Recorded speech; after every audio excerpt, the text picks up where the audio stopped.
नमस्कार बच्चों, आज हम पढ़ेंगे कक्षा द्वादश की हिंदी।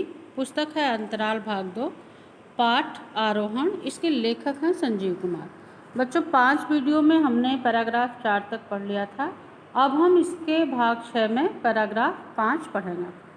पैराग्राफ 5 में बच्चों पृष्ठ संख्या 27 से 30 तक है और इसमें जो पैराग्राफ है ये यहाँ से शुरू होता है कि मगर भाभी गई कहाँ से लेकर के ना हम। तो बच्चों इस तरह से हमने इसके पहले का भाग पढ़ा था उसकी कहानी आपको ध्यान में होगी। अब हम आगे पढ़ते हैं। महत्वपूर्ण बिंदु जो इस पैराग्राफ पे आधारित हैं वो इस प्रकार से हैं कि भूप सिंह द्वारा सैला को बच्चा होने के बाद बताना तथा खेती के लिए दूसरी औरत ले आना। बच्चों उसके बाद फिर जब उनके भाई ने रूप सिंह ने ये पूछा था भूप सिंह से कि दादा आप यहाँ आपको क्यों आना पड़ा, हिमांग नामक इस पहाड़ी पे आपको क्यों आना पड़ा इस स्थान पे। तो उन्होंने बताया था कि जहाँ हम पहले थे वहाँ पर भूस्खलन हो गया था और उसमें हमारे जो माता पिता थे उनकी भी मृत्यु हो गई थी, जो खेत खलिहान था सब कुछ नष्ट हो गया था, जो झरना बह रहा था जिससे खेती हो रही थी वह सब मलबे में दब गया था। तो इस तरह से पानी की तलाश में वो जो है पानी को ढूंढते ढूंढते हिमांग नामक स्थान पर पहुंच गए। तो वहाँ पे इन्होंने देखा कि वहाँ पे जल का जो स्रोत था वो झरना था। वह झरना जो है वो सूपीन नदी में जाकर के गिर रहा था। तो उनको लगा कि अब यहाँ की भूमि को ही वह अपने रहने योग्य बनाएंगे और वहीं खेती बाड़ी करेंगे। तो इस तरह से बच्चों वहाँ तक की कहानी आपको पता चल गई थी। अब आगे भूप सिंह ने बताया कि जो सैला थी जिससे विवाह हुआ था भूप सिंह का, उस सैला को जो है वो बच्चा होने वाला था। तो बच्चा होने वाला था तो खेती में तो सहयोग दे नहीं सकती थी और खेती जो है वो एक के बस की बात नहीं थी। पहाड़ी इलाका था तो कोई एक व्यक्ति जो है खेती का काम पूरी तरह से नहीं कर सकता था। इसलिए भूप सिंह ने बताया कि वह खेती के लिए दूसरी औरत को ले आया। तो उसने एक तरह से दूसरा विवाह किया होगा तो दूसरी औरत ले आया। फिर भूप सिंह से ही पता चलना कि महीप सैला का बेटा है। फिर बच्चों जब जो रूप सिंह थे उन्होंने बाकी जब बातें पूछी तो भूप सिंह से यह पता चला कि यह जो महीप था जो घोड़े पर बैठा करके शेखर और रूप सिंह को यहाँ तक ले आया था वह वास्तव में किसका बेटा था, वह सैला का ही बेटा था। सैला द्वारा सूपी नदी में कूदकर जान देने का पता चलना। बच्चों उसके बाद फिर जब रूप सिंह ने पूछा कि सैला भाभी कहाँ हैं, कहाँ गई वो, तो फिर उन्होंने ये बताया, जो भूप सिंह थे उन्होंने बताया कि पता नहीं उसके मन में क्या विचार आया, एक दिन वह जो है यहीं सूपी नदी में छलांग लगा करके मर गई। तो इस तरह से ये पता चल गया उनको, शेखर को और रूप सिंह को, कि जो सैला थी जिसका बेटा ये महीप था उसकी मृत्यु हो गई। और फिर सैला द्वारा सूपी नदी में कूद करके जो है जान देने का पता चल गया। और जब सैला की मौत को सुना, शेखर और रूप सिंह ने जब सुना कि सैला ने इस तरह से नदी में छलांग लगा करके अपनी जान दे दी, तो दोनों ही बहुत आश्चर्य में पड़ गए, आश्चर्यचकित हो गए। फिर इसी में आगे है कि भूप द्वारा महीप के बारे में यह बताना कि जब से वह पहाड़ से नीचे उतरा है तब से वह अपने घर ऊपर नहीं आता, अपनी माँ की मौत का जिम्मेदार मुझे ही मानता है। तो जो भूप सिंह थे वह उन्होंने अपने भाई को, अपने भूला अर्थात छोटे भाई को, अनुज को ये बताया कि जो महीप है, जो सैला का बेटा है, सैला और भूप का जो बेटा महीप है, जब उसकी माँ नदी में छलांग लगा करके मर गई, अपनी जान दे दी, तो उसका बेटा जो है चूँकि 9-10 साल का ही है अभी, तो वो ये सोचता है कि माँ के मरने का कारण जो है वो उसके पिता भूप सिंह ही हैं। इसलिए उसने क्या किया कि अपने परिवार को, मतलब अपने पिता को, भूप सिंह को छोड़ करके, और चूँकि भूप जो है वो दूसरी औरत भी ले आया था, तो इसलिए भूप को छोड़ करके वह नीचे जा करके अपनी जीविका खुद चलाने लगा और वो घोड़ों से लोगों को सवारी इधर से उधर कराता था। तो इस तरह से भूप ने बताया कि पहले तो माँ पिताजी तो मलबे में दबी गए थे, सैला भी मर गई और इस तरह से महीप भी वहाँ से जो है वो चला गया। तो इस तरह से वह बताते बताते जो है वो बहुत ही दुखी हो गया। तो अगले पॉइंट में यही है कि भूप द्वारा अपनी पीड़ा को बताना, वो बहुत दुखी हो गया था, उसकी आंखें जो है वो छलछला आई थी और वो यही सोचा कि पहले तो तू गया मतलब रूप सिंह जो था, पहले तो रूप सिंह गया, फिर उसके पीछे माँ गई, बाबा गए, ये लोग मलबे में दब गए थे जब भूस्खलन हुआ था, फिर सैला ने नदी में कूद करके जान दे दी, और जब सैला की मृत्यु हुई तो उसकी मृत्यु का जिम्मेदार जो महीप था वो भूप सिंह को ही मानने लगा, तो इसलिए महीप भी चला गया।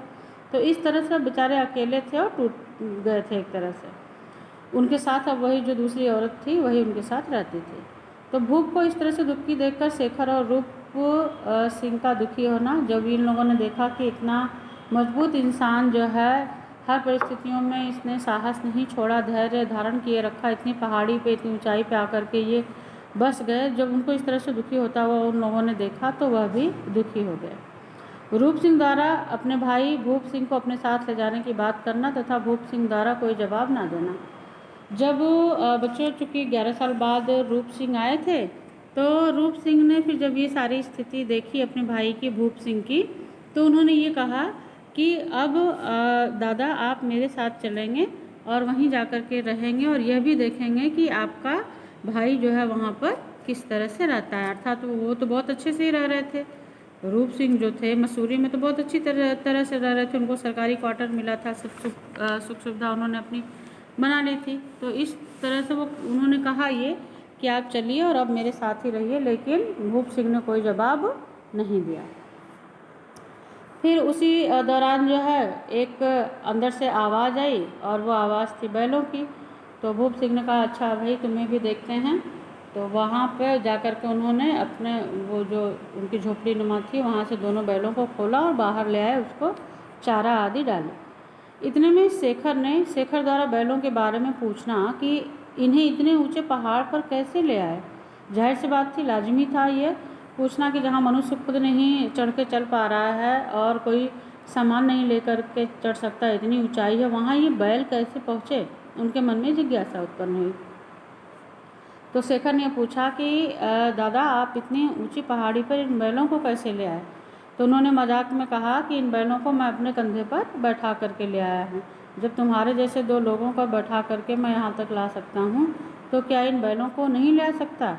लेकिन फिर बाद में उन्होंने बताया कि जब ये बैल छोटे छोटे थे, बछड़े थे, तब ये इनको कंधे पे बैठा करके ले आए और यहीं पे इनको पाल पोस करके बड़ा किया और फिर ये बैल हो गए जिससे ये खेती बाड़ी करते हैं। भूप सिंह द्वारा ये कहना कि मैं यहाँ अकेला नहीं हूँ, यहाँ मेरी माँ है। जब उन्होंने रूप सिंह ने कहा कि दादा आप मेरे साथ ही चलो, आप यहाँ अब अकेले रह गए हो, आपने बहुत कष्ट झेला, तो उन्होंने ये कहा कि भूप सिंह ने ये कहा कि यहाँ अकेला नहीं हूँ, यहाँ मेरी माँ है, बाबा हैं, सैला है, महीप है, मेरी घर वाली है, मौत के मुँह से निकाले गए मेरे खेत हैं, पेड़ हैं, झरना है, मेरे पुरखों की, मेरे प्यारों की, जो उनके प्रिय लोग हैं उनकी आत्मा यहाँ भटकती रहती है, उनके बैल यहाँ हैं, मैं उनसे बातें करता हूँ, इसलिए मैं यहाँ अकेला नहीं हूँ। भूप की आंखें नम होना तथा अपने भूला अर्थात छोटे भाई रूप सिंह से यह कहना कि मेरी खुददारी को बख्श दो, अब तो जिंदा रहने तक ना यह उतर सकती और ना हम और ना ही हमारे जो बैल हैं वह। तो इस तरह से उन्होंने जाने से इनकार कर दिया, यह कहते हुए कि अब जब तक मैं जिंदा रहूँगा तब तक मैं, मेरी घरवाली और ये जो बल्द हैं, बल्द माने बैल, ये यहीं पर रहेंगे। तो इस तरह से कहीं न कहीं अपनी मिट्टी से जो लगाव है वह भूप सिंह के द्वारा यहाँ पर दिखाया गया है।